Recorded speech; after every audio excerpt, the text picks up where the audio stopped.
Makers presence Sallapam എന്ന പരിപാടിയിലേക്ക് എല്ലാ പ്രിയപ്പെട്ടവർക്കും സുസ്വാഗതം. ഇന്ന് നമ്മളോടൊപ്പം വളരെ വിശേഷപ്പെട്ട ഒരു അതിഥി തന്നെയാണ്.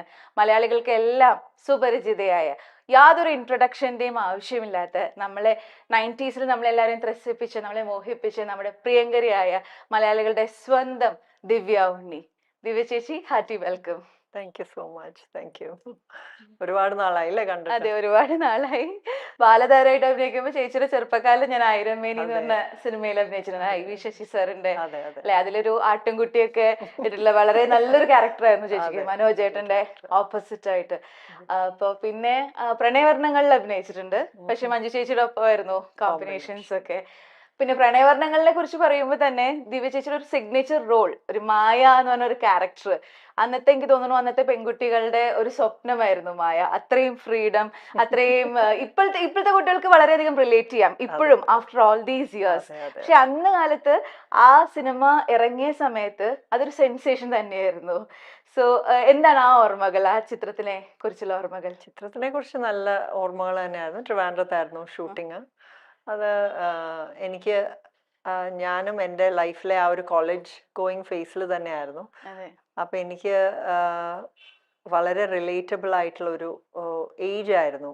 ഞാൻ കോളേജിൽ സെൻറ്റ് ജോസഫിൽ പഠിച്ചുകൊണ്ടിരുന്ന സമയത്ത് തന്നെയായിരുന്നു.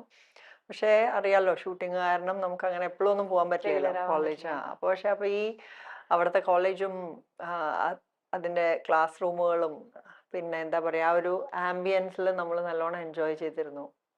പിന്നെ എൻ്റെ കരിയറിലാണെങ്കിലും അതൊരു ഡിഫറെൻ്റ് ആയിട്ടുള്ള ഒരു റോളായിരുന്നു. അതുവരെയും ഞാൻ പ്രേക്ഷകരുടെ മുമ്പിലേക്ക് എത്തിയിരുന്നത് ഒരു ഹോംലി ആയിട്ടുള്ള ഒരു നാടൻ റോളുകളായിരുന്നു. അപ്പൊ എനിക്കും ഒരു ഇന്നത്തെ ഭാഷയിൽ പറഞ്ഞ മേക്ക് ഓവർ ആയിട്ടുള്ള ഒരു ക്യാരക്ടർ. ടൈറ്റിൽ സോങ് ഒത്തിരി ഒത്തിരി ഒത്തിരി സ്വപ്നങ്ങളല്ലേ, അതൊരു എത്രയോ കാലം പെൺകുട്ടികൾ നെഞ്ചിലേറ്റിയ ഒരു പാട്ടായിരുന്നു. ആൻഡ് ആ ഒരു ബോൾഡ് ആയിട്ടുള്ള ഒരു നായിക, വളരെ സ്മാർട്ട് ആയിട്ടുള്ള ഒരു നായിക. So it was definitely you know ഒരു ഗ്രേറ്റ് എന്താ പറയാ, ഒരു നല്ല പിക്ചർ ആയിരുന്നു ചേച്ചിയെ സംബന്ധിച്ച്. തീർച്ചയായിട്ടും. And it was different for me also. കാരണം ഞാൻ എന്നെ അങ്ങനെ പ്രസന്റ് ചെയ്തിട്ടില്ല ഇതിനു മുമ്പ് മൂവീസിൽ, ആ ഒരു അത്രയും മോഡേൺ കോസ്റ്റ്യൂംസിലും ഒക്കെ ആയിട്ട്. So everything was new. Even അത്ര ബോൾഡ് ആയിട്ടുള്ള ഒരു ക്യാരക്ടറും ആദ്യമായിട്ടാണ് ഞാൻ. എപ്പോഴും സൈലന്റ് സ്ട്രെങ്ത് ഉള്ള ക്യാരക്ടേഴ്സ് ഐ ഹാവ്, പക്ഷെ ഇങ്ങനെ ഔട്ട് സ്പോക്കൺ ആയിട്ടുള്ള ഒരു ക്യാരക്ടർ ആദ്യമായിട്ടാണ്.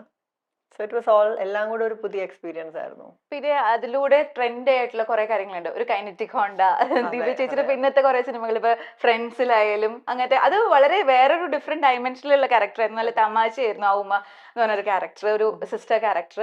എന്നാലും ആ കൈനറ്റിക് ഹോണ്ട ചേച്ചിയുടെ ഒരു എന്താ പറയാ, ഒരു സിഗ്നേച്ചറായി മാറി. അതിന് മുമ്പ് എനിക്ക് ഒരു സണ്ണി ഉണ്ടായിരുന്നു. അപ്പോ നമ്മള് ഫിലിമിൽ ആക്ട് ചെയ്തൊക്കെ തുടങ്ങിയ സമയത്ത് ഈ സണ്ണിയിൽ ഉള്ള പടങ്ങൾ, അപ്പൊ എല്ലാവർക്കും അതൊരു ഇപ്പൊ ഇന്റർവ്യൂ ചെയ്യാൻ വരുമ്പോഴും ഒക്കെ അതൊരു കൗതുകമായിരുന്നു, സണ്ണി ഓടിച്ച് നടക്കുന്ന. അപ്പൊ ഞാൻ എൻ്റെ ചെറിയ ചെറിയ ട്യൂഷൻ, ഡാൻസ് ക്ലാസ് അതിനൊക്കെ വേണ്ടി പോവാറുണ്ട്. അച്ഛൻ തന്നു വിടാറുണ്ടായിരുന്നു. I think two dancers speaking, will continue speaking on dance. പക്ഷെ നമ്മുടെ പ്രേക്ഷകർക്ക് എപ്പോഴും നമ്മുടെ സിനിമാ കഥകൾ കേൾക്കാനായിരിക്കും കൂടുതൽ പ്രിയം, ഇഷ്ടം. അപ്പം ഉസ്താദ് എന്ന് പറഞ്ഞ ഒരു സിനിമ, അതെപ്പോഴും നമ്മുടെ മനസ്സിൽ ഇങ്ങനെ തങ്ങി നിൽക്കുന്ന ഒരു സിനിമയാണ് അല്ലെ. എനിക്ക് തോന്നുന്നു ഇത്രയും ഊഷ്മളമായിട്ടൊരു ഒരു സഹോദരനും ഒരു സഹോദരിയും തമ്മിലുള്ള ബന്ധം പോർട്രേ ചെയ്ത അധികം സിനിമകളില്ല. അപ്പൊ അതും ലാലേട്ടന്റെ കൂടെ ഈ പപ്പ എന്ന് പറഞ്ഞ ഒരു ക്യാരക്ടർ ഒരു എപ്പിറ്റോമാണ്, അല്ലെങ്കിൽ ഇറ്റ്സ് ലൈക്ക് അനദർ ഐക്കൺ. ഒരു അനിയത്തി എന്ന് പറഞ്ഞാൽ എല്ലാ മലയാളികളുടെയും മനസ്സിൽ പെട്ടെന്ന് ഓടി വരുന്ന ഒരു കഥാപാത്രമാണ് പപ്പ. ആ സ്നേഹം, അതുപോലെ ഇപ്പോഴും കുറെ കല്യാണ വീഡിയോസിലൊക്കെ ആ വെണ്ണില കൊമ്പിലെ രാപ്പാടിയാണ് പലപ്പോഴും ബാക്ക്ഗ്രൗണ്ട് മ്യൂസിക് ആയിട്ടും അല്ലാതെയും റീൽസിനും ഒക്കെ.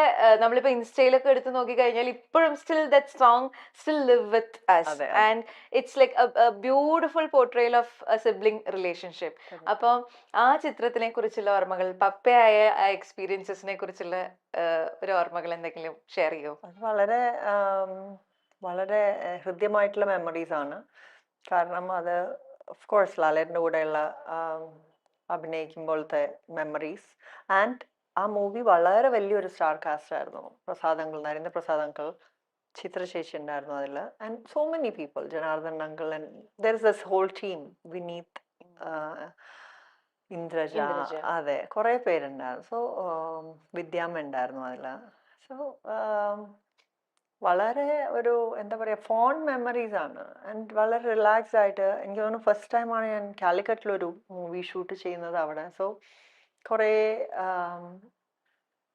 എന്താ ആ ആ സ്ഥലത്തിൻ്റെ കുറേ പ്രത്യേകതകളും ആൻഡ് അവിടുത്തെ ആളുകളുടെ ഒരു സ്നേഹവും അതൊക്കെ അപ്പോഴാണ് ഞാൻ experience. That was A new location. First ടൈമാണ് ഞാൻ അവിടെ ഷൂട്ട് ചെയ്തത്. ദെൻ ലാലേൻ്റെ കൂടെയുള്ള സെക്കൻഡ് മൂവി, സിബി സാറിൻ്റെ കൂടെയുള്ള third movie.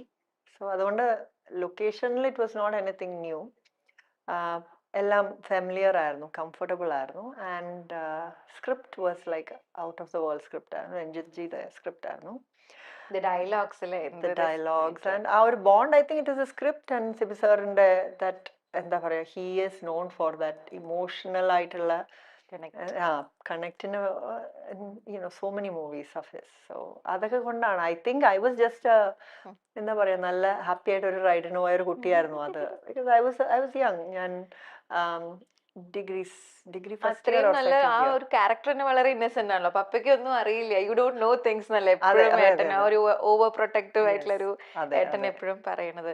And Vineeth G ആയിട്ടുള്ള ഡയലോഗ്സ് ബിഫോർ ദ റിലേഷൻഷിപ്പ് ഒക്കെ. അപ്പൊ അത് എല്ലാ പെൺകുട്ടികളുടെയും അച്ഛനമ്മമാര് ചിന്തിക്കുന്ന പോലെ അല്ലെങ്കിൽ ഒരു ഏട്ടൻ ചിന്തിക്കുന്ന ഒരു കാര്യങ്ങളാണ്. അപ്പൊ അതുകൊണ്ടായിരിക്കാം മലയാളികൾക്ക് ഇത്രയും അധികം ആ സീൻസുമായി റിലേറ്റ് ചെയ്യാനും ഇത്രയ്ക്കധികം മലയാളികൾ അത് നെഞ്ചേറ്റിയത്. ഇപ്പോഴും മെസ്സേജസ് വരും and it's very celebrated. I think social media വന്നപ്പോഴാണ് നമ്മൾ അതിനെയൊക്കെ എത്രത്തോളം ചെറിഷ്ഡ് ആൻഡ് ലവ്ഡ് ആണ് ആ മൂവി ആൻഡ് ആ സോങ്, അതിലെ സീൻസ് എന്നൊക്കെ ഇപ്പോഴും അത് കാണുമ്പോൾ ഒരുപാട് സന്തോഷമാണ്. ഇറ്റ്സ് വെരി ഫുൾഫില്ലിങ് ബിക്കോസ് അത് കൊണ്ടുള്ള അത്രയും സ്നേഹത്തോടെയുള്ള യുനോ ഞാൻ ഈയിടെ കൂടെ ഐ വാസ് പത്മനാഭസ്വാമി ടെമ്പിളിൽ പ്രോഗ്രാം ഉണ്ടായിരുന്നു. അപ്പോൾ കുറേ കൊച്ചുകുട്ടികൾ, അതായത് എൻ്റെ മക്കളുടെയൊക്കെ പ്രായമുള്ള കുട്ടികൾ വന്നിട്ട് ഫോട്ടോ ഒക്കെ എടുത്ത് ഡാൻസ് നന്നായിരുന്നു, ഫോട്ടോ എടുത്തോട്ടെ എന്ന് ചോദിച്ചു. അപ്പം ഞാൻ ചോദിച്ചു ഡാൻസായിട്ട് അറിയാമോ നിങ്ങൾക്ക്, ഇങ്ങനെ അറിയാം എന്നെ. അപ്പോൾ ദേ സെഡ് ഈ മൂവീസൊക്കെ കണ്ടിട്ട്. So I was surprised you know because അങ്ങനെ ആ ഒരു ജനറേഷൻ, എത്ര ജനറേഷൻ കഴിഞ്ഞിട്ടും ആ സ്നേഹം നിൽക്കുന്നു എന്ന് അറിയുമ്പോൾ നമുക്കതൊരു ആസ് എൻ ആർട്ടിസ്റ്റ് അത് നമുക്കൊരു ഭയങ്കര സ്ട്രെങ്ത് ആണ്. പിന്നെ ഇപ്പൊ 90s I think you are very lucky that way. കാരണം 90s ചെയ്ത ഫിലിംസിനൊക്കെ ഇപ്പോഴും അതിന് റെലവൻസ് ഉണ്ട്, ഇപ്പോഴും ആ ക്യാരക്ടേഴ്സ് ആയിട്ട് നമുക്ക് റിലേറ്റ് ചെയ്യാൻ പറ്റുന്നുണ്ട് എന്നുള്ളതൊരു വലിയ കാര്യമാണ് അങ്ങനത്തെ ഫിലിംസിന്റെ ഭാഗമായി. ആൻഡ് ഇപ്പൊ ലാലേട്ടന്റെ കൂടെ അഭിനയിച്ച കാര്യം നമ്മൾ പറഞ്ഞു. അതുപോലെ തന്നെ മമ്മൂക്കയുടെ ഓപ്പോസിറ്റ് ആയിട്ട് മറവത്തൂർ കനവ് എന്ന ചിത്രത്തിൽ അഭിനയിച്ചു. So acting with 2 super stars of Malayalam cinema അല്ലേ. അപ്പോൾ what was your experience doing all that? ഇപ്പൊ ദിലീപേന്റെ നായികയായിട്ടാണ് വന്നത്, എന്നാലും കുറെ യങ്സ്റ്റേഴ്സിന്റെ ഒപ്പം അഭിനയിച്ചിട്ടുണ്ട്. അറ്റ് ദ സെയിം ടൈം മമ്മൂക്കയുടെയും ലാലേട്ടന്റെ ഒക്കെ കൂടെ അഭിനയിച്ചിട്ടുണ്ട്. മമ്മൂക്കയുടെ കൂടെ ഞാൻ ആദ്യം ചെയ്തത് ആക്ച്വലി ട്രൂത്ത് എന്ന് പറഞ്ഞിട്ടൊരു സിനിമയാണ്, ഷാജി സാറിന്റെ. അതിന് ശേഷമാണ് ഐ ഡിഡ് മറവത്തൂർ കനവ്. മറവത്തൂർ കനവ് പെട്ടെന്ന് റെഡിയായ ഒരു മൂവിയാണ്. അതായത് പെട്ടെന്ന് ഡേറ്റ്സ് ചോദിച്ച് വിളിച്ചു ആൻഡ് ദെൻ ഇമ്മീഡിയറ്റ്ലി അത് ആയ ഒരു മൂവിയാണ്. ആൻഡ് ദാറ്റ് അഗൈൻ ലാൽജോ സാറിന്റെ ഫസ്റ്റ് മൂവി ആയിരുന്നു. And he's also another king of you know കുറെ ഇമോഷൻസും എല്ലാം, എല്ലാത്തിൻ്റെ ഒരു നല്ല ബ്ലെൻഡ് ആണല്ലോ സാറിൻ്റെ മൂവീസിലെല്ലാം. സോ ആൻഡ് ആ ഒരു ക്രിസ്ത്യൻ ബേസിലുള്ള, ഞാൻ ചട്ടയും മുണ്ടൊക്കെ ഇട്ടിട്ടുള്ള ഒരു സീക്വൻസ് ഉണ്ട് അതിൽ. സോ അതൊക്കെ ഒരു പുതിയ എക്സ്പീരിയൻസ് ആയിരുന്നു എനിക്ക്. ആൻഡ് വെജിറ്റേറിയൻ ആയിട്ടുള്ള ഞാൻ, ലൈഫിലെ വെജിറ്റേറിയൻ ആയിട്ടുള്ള ഞാൻ ചിക്കൻ കറി വിളമ്പുക, അതൊക്കെ ആണ് ഓർമ്മ വരുന്നത്. അതെ അതെ. ആൻഡ് ശ്രീനിയേട്ടൻ്റെ കൂടെ ഒരുപാട് സീൻസ് ഉണ്ടായിരുന്നു എനിക്കതിൽ. ഞങ്ങളുടെ ഒരു ഫുൾ ഒരു സീക്വൻസ് ഉണ്ടായിരുന്നു, ഓടി ഓടി ഓടി ഓടി like I am calling him and running. So every day morning അത് ഷൂട്ട് ചെയ്യുമായിരുന്നു. കുറേ ഇങ്ങനെ I think the movie starts അങ്ങനെയാണെന്ന് തോന്നുന്നു. I am looking for him, എവിടെയാണ് ആൻഡ് ദെൻ തെങ്ങിൻ്റെ മേലെ നിന്ന് ഹി കംസ് ഡൗൺ, ശ്രീനിയേട്ടൻ്റെ ക്യാരക്ടർ. സോ ശ്രീനിയേട്ടൻ്റെ കൂടെ ഒരുപാട് മെമ്മറീസ് ഉണ്ട് ആ മൂവിയിൽ. നെടുമുടി വേണു അങ്കിൾ ഉണ്ട് അതിൽ.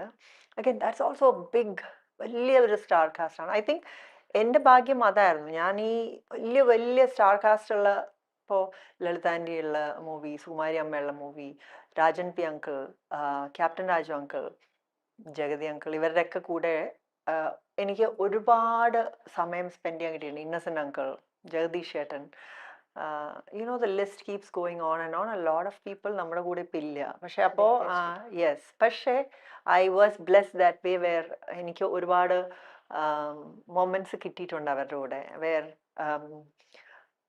ഞാനിപ്പോൾ ആലോചിക്കുമ്പോൾ ഓ മൈ ഗോഡ് ഇവര് എന്തറിഞ്ഞിട്ടാണ് ഇപ്പൊ മാളയങ്കളൊക്കെ ഇല്ലേ, ഞാനൊക്കെ ഇങ്ങനെ ഇരുന്ന് വർത്താനം പറഞ്ഞുകൊണ്ടേ ഇരിക്കും, അവരൊക്കെ ഇരുന്ന് കേൾക്കും.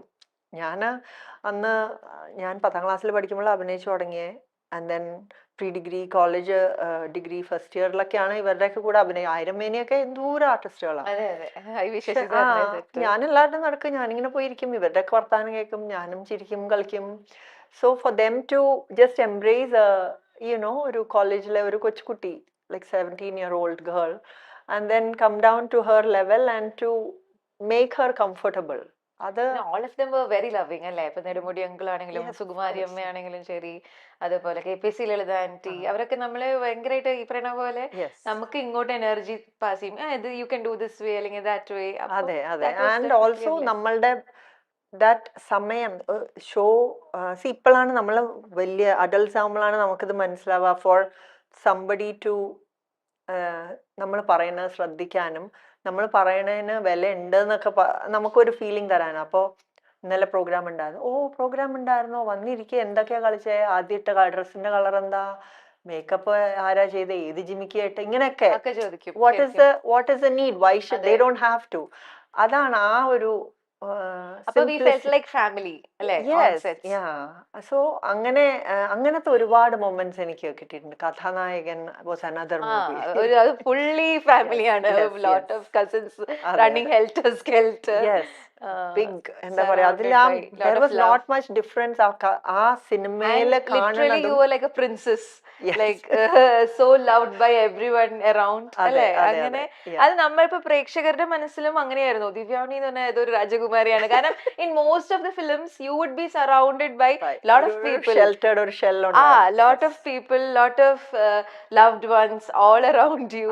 അങ്ങനത്തെ ഒരു ഇമേജ് ആയിരുന്നു. ആ ഹൈറ്റും ഉണ്ട്, നല്ല ഉയരമുണ്ട്, നല്ല സ്റ്റേജ്, ഒരു രാജ്പുത് പ്രിൻസസ് ഒക്കെ വരണ പോലെ. ആൻഡ് ഐ സ്റ്റിൽ റിമെമ്പർ, ഇപ്പോൾ ഏതെങ്കിലുമൊക്കെ അമ്പലങ്ങൾ ഇപ്പോൾ ലൊക്കേഷൻ്റെ അടുത്താണെങ്കിൽ there'll be a guest. ഇപ്പോൾ ലളിതാൻ്റെ ഉണ്ടെങ്കിൽ she'll come and watch. സുമാരിയമ്മ ഉണ്ടെങ്കിൽ she'll come and watch. നമ്മൾ പറഞ്ഞു ഇന്ന് എപ്പോഴാണ് ആ പ്രോഗ്രാം, ഓക്കെ ഞാൻ ഇത്ര മണിക്ക് വരാം, and they would come and watch. അല്ലെങ്കിൽ ഇപ്പോൾ സുമാരിയാൻ്റെ ആണെങ്കിൽ തമിഴ്നാട്ടിലൊക്കെയാണ് പ്രോഗ്രാം എങ്കിൽ ഇവിടെ ആ അമ്പലമുണ്ട്, നീ പോയിട്ടുണ്ടോ, ഓക്കെ നമുക്ക് പോവാം, അവിടെ ആ അമ്പലമുണ്ട് നമുക്ക് പോവാം, ഇങ്ങനെ. So what ever they would just accommodate you into their life. അങ്ങനെയായിരുന്നു. അത് ഐ ഡോണ്ട് നോ അങ്ങനെയാണോ ഇപ്പോഴും എന്ന് എനിക്ക്, ബിക്കോസ് ഇപ്പോൾ ഭയങ്കര ബിസിയായി life in general, got very busy for everybody. പക്ഷെ അപ്പോഴൊക്കെ എനിക്ക് തോന്നുന്നു അതൊക്കെ എനിക്ക്, for me it was not BC.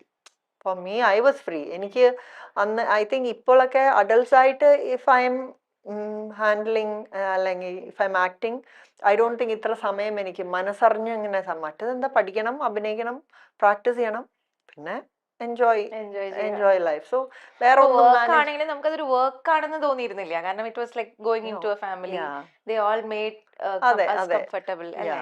അതെ. Okay. But we miss all those dear ones in Malayalam cinema. Definitely. അതൊരു വലിയ പ്രേക്ഷകരെ സംബന്ധിച്ചിടത്തോളം, സിനിമയിലെ ഇൻഡസ്ട്രിയിൽ ഉള്ളിൽ വർക്ക് ചെയ്യുന്ന ആൾക്കാരെ സംബന്ധിച്ചിടത്തോളം നികത്താനാവാത്തൊരു നഷ്ടം തന്നെയാണ്. പിന്നെ ഇപ്പൊ ശ്രീനി അങ്കിളിനെ കുറിച്ച് പറഞ്ഞു, മാളച്ചേട്ടനെ കുറിച്ച്, വേണു അങ്കിൾ, ഇവരെയൊക്കെ കുറിച്ച് പറയുമ്പോൾ ഹ്യൂമറിന്റെ ഒരു എലമെന്റ് ഉണ്ടല്ലോ നമ്മുടെ ലൈഫിൽ. And I remember most of your characters were fun filled. അതായത് കുറെ നല്ല ഡയലോഗ്സ്, ഇപ്പൊ ഫ്രണ്ട്സിലൊക്കെ പിന്നെ പറയുക വേണ്ട എന്ന് പറയില്ലേ, ശ്രീനിയേട്ടനായിട്ടുള്ള ഇന്ററാക്ഷൻസ്, മുകേഷ് ഏട്ടനായിട്ടുള്ള ഇന്ററാക്ഷൻസ്, അങ്ങനെ ഒരുപാട് സിനിമകളിൽ ഹ്യൂമർ നന്നായി കൈകാര്യം ചെയ്യാൻ പറ്റുന്ന ക്യാരക്ടേഴ്സ് ആയിരുന്നു ദിവ്യ ചേച്ചി ചെയ്തിട്ടുള്ളത്. So what is your take on that? Real ലൈഫിലും അങ്ങനെ തന്നെയാണോ, അതോ? Again I didn't manage humour. എൻ്റെ ചുറ്റിനുള്ളവരുടെ ഹ്യൂമറിൽ I was just there, I was place there. ഇവരെല്ലാം പെർഫോം ചെയ്തിരുന്നു, ഞാൻ ചിരിക്കാണ്ട് റിയാക്ഷൻ കൊടുത്ത് നിൽക്കുക മാത്രമേ ചെയ്തിട്ടുള്ളൂ. I was around kings of humour, അതുകൊണ്ടുള്ളതാണ്. ബട്ട് ഇൻ ജനറൽ അതായത് ഇപ്പൊ ചില നായികമാരെ കാണുമ്പോൾ നമുക്ക് അവരൊരു ദുഃഖപുത്രിയാണ്, അല്ലെങ്കിൽ സങ്കടം, അവര് കുറെ ഇങ്ങനെ ധീരവതിയാണ്, അങ്ങനെയൊക്കെ. പക്ഷെ when it comes to you, it's always a feel good fervour that comes to our mind അല്ലേ? അപ്പൊ അങ്ങനെ അല്ലാത്ത ക്യാരക്ടേഴ്സും ചെയ്തിട്ടുണ്ട്, പക്ഷെ ഹ്യൂമർ ഒരു ഇമ്പോർട്ടന്റ് എലമെന്റ് ആയിരുന്നു എന്ന് തോന്നുന്നു ചേച്ചിയുടെ ക്യാരക്ടേഴ്സിൽ. പക്ഷെ in life I think I'm funny because ഞാൻ എപ്പോഴും എന്നെ പറ്റി തന്നെ ആലോചിച്ച് എനിക്ക് സെൽഫ് കൗണ്ടർ കൊടുക്കണമെങ്കിൽ വലിയ രാജ്ഞിയാണ്. That I am a queen, I know. എന്തെങ്കിലും ഉണ്ടെങ്കിൽ തന്നെ ഞാൻ ഒരു സിറ്റുവേഷൻ പുറത്തേക്ക് പറയില്ല, പക്ഷെ ഉള്ളിൽ ഞാൻ എന്താന്ന് പറഞ്ഞിട്ട് അങ്ങനെ ഒരു കുറച്ച് സെറ്റയർ ഉണ്ട് എൻ്റെ മനസ്സിൽ, I know that. But I think in general പുറത്തേക്ക് I come out as a വളരെ serious quiet person for many people. എന്നെ കാണുന്നവരൊക്കെ ഐ ഡോണ്ട് നോ വൈ, പക്ഷെ ആളുകൾ പറയും ഓ വളരെ ക്വയറ്റ് ആണ്, സീരിയസ് ആണെന്ന്. അങ്ങനെയാണോ എന്ന് എനിക്കറിയില്ല. അപ്പൊ വീടിന്റെ ഉള്ളിലും അങ്ങനെയാണോ, ബബ്ലി ആണോ? അതായത് ഫാമിലി ആൻഡ് ഓൾ വീട്ടിന്റെ ഉള്ളിൽ പേടിപ്പെടുത്തുന്ന അമ്മയാണോ, അങ്ങനെ ചീത്ത പറയുന്ന അമ്മയാണോ?